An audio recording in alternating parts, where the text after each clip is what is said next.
The number one fact has to be that you cannot be financially unstable. If you have a student loan, if you have family responsibilities, you have to accept the fact that 99% of the startups eventually fail.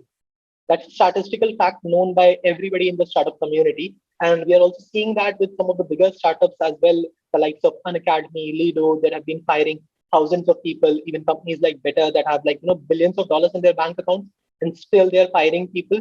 So job security is always a risk when you're working with early stage startups or even high growth startups. But that's the risk reward ratio, right? If you want to get a 30-year leap in your career, if you want to learn things that people have learned at the top of their game at a early stage in your life, you have to take that bet. Nobody else will take a bet on you except yourself.